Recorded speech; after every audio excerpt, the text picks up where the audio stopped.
ಫಸ್ಟಿಗೆ ಏನು ಹುಳಿ ಉಪ್ಪು ಖಾರ ಸಿಹಿ ಕೈ ತಿಂತೀವಿ ಐದು ಹಂಗೆ ಭೂಮಿಗೂ ಬೇಕು. ನಾವ್ ಅದ್ ಬೇಡ ಅಂತಂದ್ರೆ ಭೂಮಿ ಉಡ್ಸ್ಕೊಳ್ಳುತ್ತೆ. ನಾವ್ ಅದನ್ನೇ ಮಾಡ್ತೀವಿ, ಅದು ಕಳೆ ಗಿಡ ಅಂತ ಕಿತ್ತಾಕ್ತಿವಿ, ಮತ್ತೆ ಅಂಗಡಿ ಮನೆಯಿಂದ ತತ್ತೀವಿ. ನಾವ್ ಭೂಮಿ ಅದ್ ನ್ಯಾಚುರಲ್ ಬಿಡ್ತು ಅಂದ್ರೆ ಅದಕ್ ಬೇಕಾದ ಎಲ್ಲ ಉಡ್ಸ್ಕೊಳ್ಳುತ್ತೆ.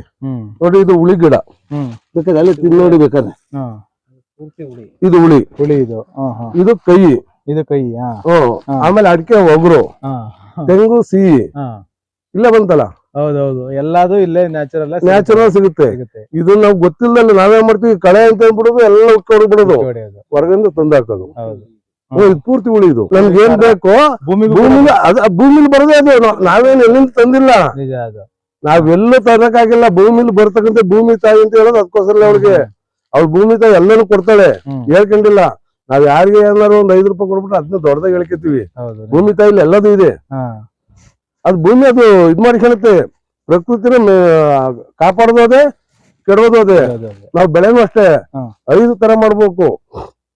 ನಮ್ ಹಿರಿಯರ್ ನೋಡ್ರಿ ಸಾಕು, ನಾವ್ ಎಲ್ಲಿ ಯಾವ ಡಾಕ್ಟರ್ ಇವ್ರ ತಕ್ಕ ಹೋಗ್ಬೇಕಲ್ಲ. ಇವತ್ತು ವಿಜ್ಞಾನಿಗಳು ಅವತ್ತು ರಾಸಾಯನಿಕ ಗೊಬ್ಬರ ಹಾಕ್ರಿ ಅಂತ ಹೇಳಕ್ಕೆ ಬಂದ್ರು ಅವ್ರೆ, ಇವತ್ತು ಹಾಕ್ಬೇಡಿ ಅಂತ ಹೇಳ್ತಾರ ಅವ್ರೆ. ನಾವು ಅವ್ರು ಹತ್ತು ತಳ್ಳಿದೆ ಹೋಗ್ಬೇಕು, ಯಾಕಂಡು ಬರ್ಬೇಕು ಅಂತ ಇದಾಗಿ ಬಿಟ್ಟಿದ್ವಿ. ಅದೆಲ್ಲ ಮುಖ್ಯವಾಗಿರೋದು. ನಾವು ಹಿರಿಯರು ಹೇಳ್ತಿದ್ರಲ್ಲ, ಅವರು ರಾಗಿ ಹಾಕ್ತಿದ್ರು, 5 ಸಾಲಿಗೆ ಒಂದು ಅಕ್ಕಿ ಸಾಲ ಹಾಕೋರು, ಅವರೇ ಹಾಕೋರು, ತೊಗರಿ ಹಾಕೋರು, ಪುಂಡಿ ಅಂತ ಹಾಕೋರು, ಅದು ಉಳಿ ಬರೋದು. ನಮ್ಗೆ ಯಾರಿಗೂ ಗೊತ್ತಿಲ್ಲ, ಇವತ್ತು ಪುಂಡಿ ಅಂದ್ರೆ ಗೊತ್ತಿಲ್ಲ. ಅವ್ರೆಲ್ಲಾನು ಹಾಕೋರು, ಅದು ಅದ್ರ ಔಷಧಿ ಅದೇ ಇದ್ ಮಾಡ್ಕೊಳ್ಳೋದು. ಏನೋ ಸಣ್ಣ ಪುಟ್ಟ ಔಷಧಿ ಇದ್ ಮಾಡೋರು, ಅದಕ್ಕೆ ಔಷಧಿ ತಂದ್ರು, ತಂದ್ರು, ತಂದ್ರು, ಎಲ್ಲಾನು ತಂದ್ರು. ಏನ್ ಅಲ್ಲ ಏನು ಅವತ್ತು ಏನು ಹೆಚ್ಚಾಗಿಲ್ಲ, ಇವತ್ತು ಹೆಚ್ಚಾಗಿಲ್ಲ. ಅವತ್ತು ಉಪವಾಸ ಇಲ್ಲ, ಇವತ್ತು ಉಪವಾಸ ಇಲ್ಲ. ಅವತ್ತು ಅಗಾಧದಲ್ಲಿ ಇಡ್ತಿದ್ರು, ಅಲ್ಲ ಹೆಚ್ಚಾಗಿದ್ರಲ್ಲ, ಅವ್ರು ಸಂರಕ್ಷಣೆ ಮಾಡೋರು. ಇವತ್ತು ಹಂಗಲ್ಲ, ಬೆಳೆತಿದ್ದಂಗೆ ತಗೊಂಡು ಸಂತಿಗೆ ಹಾಕ್ತಿವಿ, ಮತ್ ನಾಳೆ ಚೀಲ ತಗೊಂಡು ಕಟ್ತೀವಿ, ಅಷ್ಟೇ ಆಗಿರೋದು. ಈಗ ಎಲ್ಲಾ ಯುವಕರು ಕೃಷಿಗೆ ಬರ್ತಾ ಇದಾರೆ, ಲಾಸು ಅಂತಾರೆ. ಏನಕ್ಕೋಸ್ಕರ ಅವ್ರಿಗೆ ಆತರ ಆಗತ್ತೆ ಅಂತ ಅಣ್ಣ ಆಗಿರೋದು ಹೆಂಗ್ ಗೊತ್ತಣ್ಣ, ಅವರು ಇಲ್ಲ ಪೂರ್ತಿ ಓದಿರೋ ಕುಲ, ಪೂರ್ತಿ ದಡ್ಡರಾಗಿರೋ ಕುಲ, ಅರ್ಧಂಬರ್ಧ ಓದಿರ್ತಾರೆ. ಆಮೇಲೆ ಇವತ್ತಿನ ಜನರೇಷನ್ ಏನೈತೆ, ನನ್ ಬಿಟ್ಟು ಯಾರು ಬುದ್ಧಿವಂತರಿಲ್ಲ ಅಂತ ತಿಳ್ಕೊಂಡಾರೆ. ಯಾರೋ ಒಬ್ರು ಅವ್ರ ಔಷಧಿ ಅಂಗಡಿ ಹೋದ್ರೆ ಅವ್ನ ಏನ್ ಹೇಳ್ತಾನೆ ಅದನ್ನೇ ಕೇಳೋದು, ಇನ್ನೊಂದು ಔಷಧಿ ಅಂಗಡಿ ಹೇಳೋದು ಕೇಳಲ್ಲ. ಆಮೇಲೆ ಇನ್ನೊಬ್ರು ಎಲ್ಲ ಒಂದ್ ಇದಕ್ಕೆ ಹೋದ್ರೆ ಅವ್ರನ್ನೇ ಕೇಳೋದು. ಅವ್ರು ನಾನ್ ಹೇಳಿದ್ದೆ ಸರಿ ಅನ್ನೋದು ಒಂದು ಮೆಂಟಾಲಿಟಿ ಬಂದೋಗ್ಬಿಟ್ಟಿದೆ. ಅದನ್ನ ಯಾರು ತಿದ್ದಕ್ಕಾಗಲ್ಲ. ಹೆಂಗ ಏನಾರು ಅಲ್ಲೊಬ್ರು ಇಲ್ಲೊಬ್ರು ಈ ಮಂಜುನಾಥ್ ಭಟ್ರು ಅವ್ರು ಏನು ವಿಡಿಯೋ ಬಿಟ್ಟಿದ್ದಾರೆ, ವಾಸ್ತವನು ಹಂಗೆ ಇದೆ. ಆಮೇಲೆ ನಮ್ ಬನ್ನೂರ್ ಕೃಷ್ಣಪ್ಪ ಅವರು ವಿಡಿಯೋ ಏನಿದೆ, ವಾಸ್ತವನು ಹಂಗೆ ಇದೆ. ಕೆಲವು ಇದು ಯೂಟ್ಯೂಬ್ ನವರೇ ಮಾಡ್ತಾರೆ, ವಿಡಿಯೋನ ಮಾಡ್ತಾರೆ, ಅದು ಮಾಡಿರುತ್ತೆ. ಹಂಗಾಗ್ಬಿಟ್ಟು ಜನಗಳಿಗೂ ಯಾವ ದಿಕ್ಕು ಹೋಗ್ಬೇಕಂತ ಗೊತ್ತಾಗ್ತಾ ಇಲ್ಲ ಅಷ್ಟೇ. ಜನಗಳು ದಡ್ರು ಅಂತಾರೆ, ನಮ್ ರೈತರು ದಡ್ರು ಅಂದ್ರೆ ಯಾರೋ ಬೆಳಗಿನ ಮೇಡಮ್ನವರು, ಅವರು ರೈತರೆಲ್ಲ ದಡ್ರು ಮಾಡ್ತಾರೆ ನೀವು ಅಂತ ಹೇಳಿದೆ ನಾನು.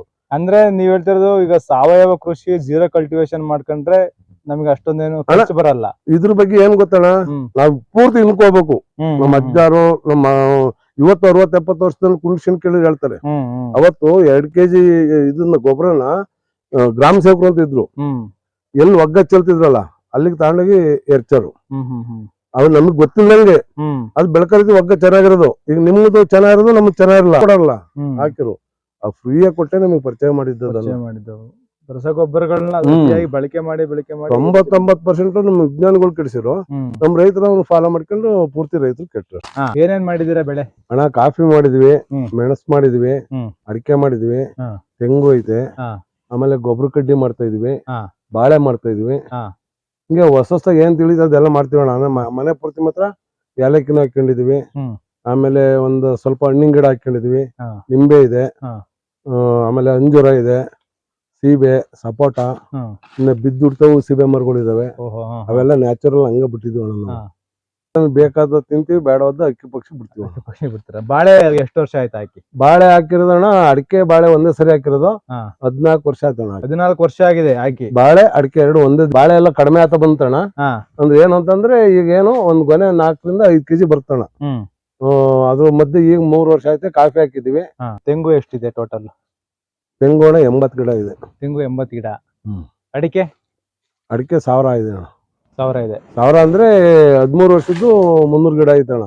ಇನ್ ಬಾಕಿದೆಲ್ಲ 3 ವರ್ಷದ್ದು 4 ವರ್ಷದ್ದು. 4 ವರ್ಷ ಎಷ್ಟಿದೆ ಒಂದು ಅಂದಾಜು? ಬಾಳೆ ಇದು 500 ಹಾಕಿದ್ದಣ್ಣ. ಹಾ. ಇದ್ರ ಒಂದ್ 200 ಐತೆ. ಹಾ. ಈಗ ಹೊಸ್ದಾಗ್ ಹಾಕಿರೋದು ಒಂದ್ 300 ಐತೆ. 13 ವರ್ಷದಿಂದ ನೀವ್ ಅದಕ್ಕೆ ಏನು ಮಾಡಿಲ್ಲ, ಹಾಕ್ಬೇಕಾದ್ರು ಗುಂಡಿ ತೆಗ್ದಿಲ್ಲ, ಅಡಿಕೆ ಹಾಕ್ಬೇಕಾದ್ರು ಗುಂಡಿ ತೆಗ್ದಿಲ್ಲ, ಏನು ಪ್ಯಾಕೆಟ್ ಇಡ್ಸ್ತವೆ ಅಷ್ಟ್ ಮಾತ್ರ ಗುಂಡಿ ತೆಗ್ದು ಹಂಗೆ ಹಾಕಿರೋದಣ್ಣ.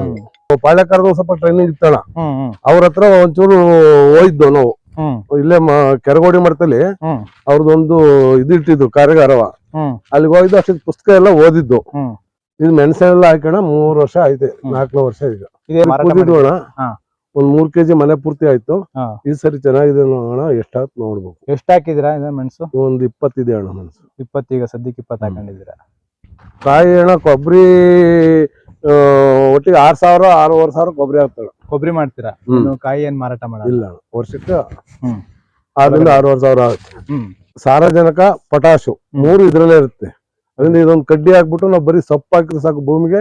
ನಾವ್ ಯಾವ್ದೇ ರಾಸಾಯನಿಕ ಗೊಬ್ಬರ ತರಬೇಕಾಗಿಲ್ಲ, ಗೊಬ್ಬರನೇ ತರಬೇಕಾಗಿಲ್ಲ. ಬನ್ನೂರು ಕೃಷ್ಣಪ್ಪರು ಅವ್ರ ತೋಟಕ್ಕೆ ಹೋದು. ಅವ್ರ ತೋಟಕ್ಕೆ ಹೋಗಿ ಅವ್ರೆಲ್ಲ ಕ್ಲೀನ್ ಮಾಡಿದ್ರು. ಅಂದ್ರೆ ಅವ್ರು ಸಿಗ್ಲಿಲ್ಲ ನಮಗೆ, ಕೈಗೆ ಸಿಗ್ಲಿಲ್ಲ ಅಂದ್ರೆ ಫೋನಲ್ಲೇ ಇದ್ ಮಾಡ್ಕೊಂಡು ಓದಲು ಕೊನೆಗೆ ಅವ್ರೆಲ್ಲ ಹೇಳಿದ್ರು. ಅವ್ರ ಅಡ್ರೆಸ್ ಅವ್ರ ತೋಟ ಎಲ್ಲ ನೋಡಿದ್ವು. ವೆಂಕಟೇಶ್ ಅಂತ ಒಬ್ಬ ನಮ್ ಸ್ನೇಹಿತರು ಇದ್ದಾರೆ ಪಾಪ, ಅವ್ರು ಯಾವತ್ತೂ ನಮ್ ಜೊತೆ ದೋಸ್ತು. ಅವರು ನಾವು ಹೋದು. ತೋಟ ಎಲ್ಲ ನೋಡಕ್ ಚೆನ್ನಾಗಿತ್ತಾಗ ಇನ್ನು 3-4 ವರ್ಷ ತೋಟ ಅದು. ಕೆರಗೋಡಿಲಿ ಏನ್ ಮಾಡಿದ್ರು, ಪಾಳ್ಯಕಾರ ಅಂತ ಒಬ್ರು ಇದ್ ಮಾಡಿದ್ರು ಕಾರ್ಯಗಾರ. ಅಲ್ಲಿಗೆ ಹೋದು. ಅಲ್ಲಿಗೆ ಹೋದಲ್ಲ ಸ್ವಲ್ಪ ಒಂದು 90% ಪುಸ್ತಕ ಸಿಕ್ತು. ಅವ್ರ ಹತ್ರ ಮಾಹಿತಿನೂ ಸಿಕ್ತು. ಆಮೇಲೆ ಅಲ್ಲಿ ಬನ್ನೂರು ಕೃಷ್ಣಪ್ಪರು ಎದುರಿಗೆ ಸಿಕ್ಕಿರು. ಅವ್ರ ಹತ್ರ ಎಲ್ಲ ಕೇಳ್ದು, ಅಣ್ಣ ಅದು ಇದೆ ಇದು ಇದೆ, ಮಾಡಿರೋರು ಇದ್ದಾರೆ, ಮಾಡ್ದೆಲ್ಲ ಹೇಳ್ಕೊಳ್ಳೋರು ಇದ್ದಾರೆ, ನೀವು ಮಾಡ್ಬೇಕಾ ಮಾಡಿ ಅಂತ ಹೇಳಿದ್ರು. ಆಗ ನಾವು ಇಂಪ್ರೆಸ್ ಆಗಿ ಮಾಡ್ಕೊಂಡು. ಕಾಫಿ ಎಷ್ಟು ಹಾಕಿದಿರಾ ಅಣ್ಣ? ಕಾಫಿ ಒಂದು 500 ಗಿಡ ಇದೆ. ಆ ಕಡೆ ಈ ಕಡೆ ಸೇರಿ ಅದು ಒಂದು 1000 ಗಿಡ ಐತೆ. ಇದು ಈ ಹೊಲದಲ್ಲಿ ಮಾತ್ರ 500 ಗಿಡ ಇಲ್ಲ ಅಣ್ಣ. ಹೋದ್ಸರಿ 20 kg ಆಯ್ತು, ಈ ಸರಿ 40 kg ಆಯ್ತು. ಅಡಿಕೆ ಗೊಬ್ಬರನ ನೀವು ಆರ್ನಳ್ಳಿ ಸುತ್ತೋಗಿ ನೋಡಿ, ಎಲ್ಲ ರೋಡ್ ಸುಲ್ ಬೆಂಕಿ ಹಾಕ್ತಾರೆ. ಹೇಳಿರೋದು ಹಾಕಿದ್ರೆ ಇದು ರೋಗ ಅಂತಾರೆ. ನಾನು 4 ವರ್ಷದಿಂದ ಹಾಕ್ತೀನಿ. ಅವ್ರು ಬಂದಾಗ್ಲೆಲ್ಲ ಹಾಕ್ತಾರೆ. ಅಂದ್ರೆ ನಾನು ಒಂದು ಯೂಟ್ಯೂಬ್ ಅಲ್ಲಿ ನೋಡಿದೆ, ಯಾರೋ ಒಬ್ರು ರೈತರು ಮಾಡಿ ಅಡಿಕೆನ ಬದುಕ್ಸಿರೋರು. ನೀರಿಲ್ದಿದ್ದು ಜಮೀನ್ಗೆ ಪೂರ್ತಿ ಒಂದ್ ಕಡೆನ ಮುಚ್ಚಿಬಿಟ್ಟು ಅಡಿಕೆ ಬದುಕಿರೋದೇ ಅದರಿಂದ ಅವ್ರದು. ಹಂಗಾಗಿ ಅವ್ರು ಎಷ್ಟು ತರ್ತಾರೆ ಅದನ್ನ ಇಲ್ಲಿ ಹಾಕ್ತಾ ಇರ್ತೀನಿ ನಾವು. 3 ಎಕರೆ ಜಮೀನಲ್ಲಿ ವರ್ಷಕ್ಕೆ ನಿಮಗೆ ಆದಾಯ ಸಿಗ್ಬೋದ ಅಣ್ಣ? ಈಗಿರೋದು ಆದಾಯ ಎಲ್ಲದ್ರಿಂದ, ಈಗ ತೆಂಗು, ಅಡಿಕೆ, ಕಾಫಿ ಅಣ್ಣ ಈಗಿರೋದು ಆದಾಯ 3.5 ಲಕ್ಷ ಇದೆ. 3.5 ಲಕ್ಷ ವರ್ಷಕ್ಕೆ ಬರ್ತಾ ಇದೆ. ವರ್ಷಕ್ಕೆ ಯಾವ್ದೇ ಖರ್ಚಿಲ್ಲದ್ದು. ಆಮೇಲೆ ಇನ್ನೊಂದು 4 ವರ್ಷ ಹೋದ್ರೆ ಮತ್ತೆ ಇನ್ನ ಆದಾಯ ಬರುತ್ತೆ. 600 ಗಿಡ ಅಡಿಕೆ ಫಸ್ಲಿ ಬಂದಿಲ್ಲ, ಅದು ಫಸ್ಲಿ ಬಂದ್ರೆ ಇನ್ನೂ ಆದಾಯ ಬರುತ್ತೆ. ಈಗ ಹಾಕಿರೋದು ಇಲ್ಲಿ ಬರೀ 300 ಗಿಡ ಅಷ್ಟೇ. ಅವು ಇನ್ನು ಸೋಸುಗಳು ಕಡೆ ಕಡೆ ಎಲ್ಲ ನೀರಾವರಿ ಮಾಡಿದ್ವಿ. ಈ ದೊಡ್ಡದಾದ್ಮೇಲೆ ಯಾವ್ದು ನೀರ್ ಎಲ್ಲ ಹೋಗುತ್ತೆ ಅಂತ ಕಾಣಲ್ಲ. ಕೆಳಗಡೆ ಕಸ ಎಲ್ಲ ಬೀಳುತ್ತಲ್ಲ, ಏನು ಮುಟ್ಟಲ್ವಲ್ಲ, ಇದೆಲ್ಲ ಕರಗುತ್ತೆ ಅನ್ನೋದೊಂದು. ನೀರು ಹೋಗೋದು ಕಾಣುತ್ತೆ ನಮ್ಗೆ. ಎಲ್ಲ ಇಲ್ಲಿ ದಡದಲ್ಲಿ ಹೋಗ್ಬೇಕಾದ್ರೆ ಎಲ್ಲ ನೀರು ನೋಡ್ಕೊಂಡು ಹೋಗ್ಬೋದು. ಬಾಳೆಲ್ ಒಂದು ಅಂದಾಜು ಎಷ್ಟು ಸಿಗ್ಬೋದು ವರ್ಷಕ್ಕೆ? ಬಾಳೆಲ್ಲ ವಾರಕ್ಕೆ 2,000 3 ಸಾವಿರ ಸಿಗುತ್ತಣ್ಣ. ವಾರಕ್ಕೆ 2,000 3 ಸಾವಿರ ರೂಪಾಯಿ. 70,000ದಿಂದ ಹಿಡಿದು 1 ಲಕ್ಷ ಬಾಳೆನೇ ಆಗುತ್ತೆ ನಮ್ದು. ಅಂದ್ರೆ ನಿಮ್ಗೆ ಮನೆ ಖರ್ಚಿಗೆ, ನಿಮ್ ಖರ್ಚಿಗೆ ಎಲ್ಲ ಅದೇ ಆಗುತ್ತೆ. ಪಾಳ್ಯಕಾರ ಬುಕ್ಕು, ಆಮೇಲೆ ಇವ್ರದ್ದು ಸುಮಾರು ಬುಕ್ ಓದಿದ್ನಿ. ಆಮೇಲೆ ವಿಡಿಯೋ ನೋಡ್ತೀನಿ. ನಾವ್ ವಿಡಿಯೋ ನೋಡಕ್ಕಿಂತ ಹೆಚ್ಚಾಗಿ ಹೋಗಿ ರೈತರು ನೋಡ್ಕೊ ಬರ್ತೀವಿ. ಅವ್ ಯಾವ್ದೇ ರೈತರಾಗ್ಲಿ, ಅದು ಸರಿ ಹೇಳಿರ್ಲಿ ತಪ್ಪು ಹೇಳಿರ್ಲಿ, ಹೋಗಿ ನೋಡ್ಕೊ ಬರ್ತೀವಿ. ನೋಡ್ಕೊ ಬಂದ ನಮ್ಗೆ ಯಾವ್ ಸರಿ ಅನ್ಸುತ್ತೆ ಅದನ್ನ ಹಾಕಿದೀವಿ. ಅವ್ರಿಗೆ ಇಷ್ಟ ಇರುತ್ತೆ ಅದ್ ಬೆಳ್ಕತಾರೆ. ನೋಡಿ ಈ ಸೆಲ್ವೆ ಬಂತು ಅಂದ್ರೆ ರಾಸಾಯನಿಕ ಏನು ಬಳಸಿಲ್ಲ ಅಂತ. ನಿಮ್ ಇದಕ್ ಬರಲ್ಲ ಅಂತ ಕಾಣುತ್ತೆ. ನೋಡಿ ಇಲ್ಲ ಐತಿ, ಇಲ್ಲಿ ಬಂದ್ರೆ ಸೆಲ್ವೆ ಬಂದ್ರೆ ಇದಿಲ್ಲ ಅಂತ, ಅಲ್ಲಿಗೆ ರಾಸಾಯನಿಕ ಉಪಯೋಗಿಸ್ತಾ ಇಲ್ಲ ಅಂತ ಅಷ್ಟೇ. ಚೆನ್ನಾಗಿ ಹೂ ಬಂದ ನೋಡಿ. ಅಂದ್ರೆ ಇದು ಇನ್ನೂ 1 ತಿಂಗಳು ಲೇಟಾಗಿ ಹೂ ಬರ್ಬೇಕು. ನೀರ್ ಆರುತ್ತಲ್ಲ ಇಲ್ಲಿ ಮೇಲ್ಗಡೆ, ಹಂಗಾಗಿ ಈಗ ಬೇಗ ಬಂದಿದೆ. ರೇವತಿ ಮಳೆ ಬಿದ್ದಾಗ ಅದಕ್ಕೋಸ್ಕರ ರೇವತಿ ಮಳೆ ಇದ್ ಮಾಡದವ್ರು. ಚೆನ್ನಾಗಿದಾವ ಹೂವೆಲ್ಲ. ಆಮೇಲೆ ಅಡಿಕೆ ಗಿಡಕ್ಕೂ ರೋಗ ಬಂದು ಕಾಫಿ ಗಿಡಕ್ಕೂ ಮತ್ತೆ ಇದಾಯ್ತದು, ಹೋಗುತ್ತದು. ಆಮೇಲೆ ಕಾಂಡ ಕೊರಕ ಅಂತ ಒಂದ್ ಬರುತ್ತೆ, ಅದು ಬಂದ್ರೆ ಮಾತ್ರ ನಮ್ಮ ಹತ್ರ ಔಷಧಿ ಇದೆ. ಏನಂದ್ರೆ ಗಂಜಲ, ನಾಟೇಸಿಂದು, ಆಮೇಲೆ ಇದು ಮೆಣಸಿನ್ಕಾಯಿ, ಹಸಿರು ಮೆಣಸಿನ್ಕಾಯಿ, ಬೆಳ್ಳುಳ್ಳಿ ಇದೆಲ್ಲ ಗೆಜ್ಜಿಬಿಟ್ಟು ಕಾಯಿಸ್ಬಿಟ್ಟು ಅದು ಸಿರಿಂಜಲ್ಲಿ ಹೊಡೆದ್ರೆ ಸಾಕು, ಸತ್ತೋಗುತ್ತೆ. ಅದು ಕಾಂಡ ಕೊರಿಯುತ್ತದು. ಅದು ಹೆಂಗ್ ಕೊರಿಯುತ್ತೆ ಅಂದ್ರೆ ಹೊಡಿಬೇಕಾದ್ರು ಭಾರಿ ಐಡಿಯಾ ಇರ್ಬೇಕು. ತಳಕ್ ಕೊರ್ಕೊಂಡು ಮ್ಯಾಗ ಮುಂದೆ ಹೋಗಿರುತ್ತೆ ಕಾಂಡವ. ಅದ್ ನಾವೇನ್ ಮಾಡ್ತೀವಿ, ತಳಕ್ ಹೊಡಿತು ಅಂದ್ರೆ ಅದು ಹೋಗಲ್ಲ. ಮ್ಯಾಗಡೆ ಇಲ್ಲಿ ತೂತ ಐತಿ ಅಂತ ಹುಡುಕ್ಬಿಟ್ಟು ಮ್ಯಾಗಡಿಂದ ಹೊಡೆದ್ರೆ ಮಾತ್ರ ಸಾಯುತ್ತೆ. ಆಗ ಅದಕ್ಕೆ ಸಾಯಲ್ಲ ಅಂತಾರೆ, ಅದಕ್ಕೆ ಅದಂತ 10,000 10,000 ಅಂತಾರೆ. ನಾವ್ ಅದೇನು ಮಾಡಲ್ಲ, ಹೊಡೆದ್ರು ಹೋಗಲ್ಲ ಅದು. ಮ್ಯಾಲಿಂದ ಔಷಧಿ ಹೊಡೆದ್ರು ಹೋಗಲ್ಲ ಅದು. ಅದೇನಿದು ಈ ತೂತ ಹುಡುಕ್ಬೇಕು ನಾವು. ಇಲ್ಲ ಸಿರಿಂಜ್ ಇಲ್ಲಿಗೆ ಹಾಕ್ಬಿಟ್ಟು ಪ್ರೆಸ್ ಮಾಡ್ರೆ ಮೇಲೆ ಈಚೆ ಬರುತ್ತೆ. ಆಗ ಇಲ್ಲಿಂದ ಸ್ಪ್ರೇ ಮಾಡ್ರೆ ಹೋಗುತ್ತೆ. ಸಿರಿಂಜ್ ಎಲ್ಲ ಹೊಡಿಬೇಕದು. ಕಾಫಿನೂ ತುಂಬಾ ಚೆನ್ನಾಗಿ ಬಂದಿದೆ. ಏನು ಗೊಬ್ಬರ ಇಲ್ದಲೆ ಏನಿಲ್ಲ, ಇಲ್ಲಿ ನೋಡಿ, ಇಲ್ಲಿ ಉಳುಮೆನೂ ಇಲ್ಲ, ಗೊಬ್ಬರನೂ ಇಲ್ಲ, ಎಂತದಿಲ್ಲ. ಇದು ನೋಡಿ ಹೋದ ವರ್ಷ ಹಾಕಿರೋದು ಇದು. ಹೋದ ವರ್ಷ ಹಾಕಿರೋದು ಇದು ಮಣ್ಣಾಗ ಹೋಯ್ತೆ. ಈ ವರ್ಷ ಹಾಕಿದ್ರೆ ನೋಡಿ ಅಲ್ಲೆಲ್ಲ ಬಿದ್ದಿದೆ. ಅದು ಎಲ್ಲಿಗ್ ಬೇಕಾದ್ರೆ ಅದು ಕಡಿ ಕಳುತ್ತೆ. ಪ್ರಕೃತಿನೂ ಅದೇ ನೋಡ್ರಿ, ಇದೆಲ್ಲ ಹೋದ ವರ್ಷ ಹಾಕಿರೋದು. ಚೆನ್ನಾಗಿದೆ, ಒಳ್ಳೆ ನೆಲನು ಬಹಳ ಸ್ಮೂತ್ ಆಯ್ತು ನಿಮ್ದು. ಪ್ರಯೋಗಶಾಲೆ ಇದ್ದಂಗೆ ಇದು.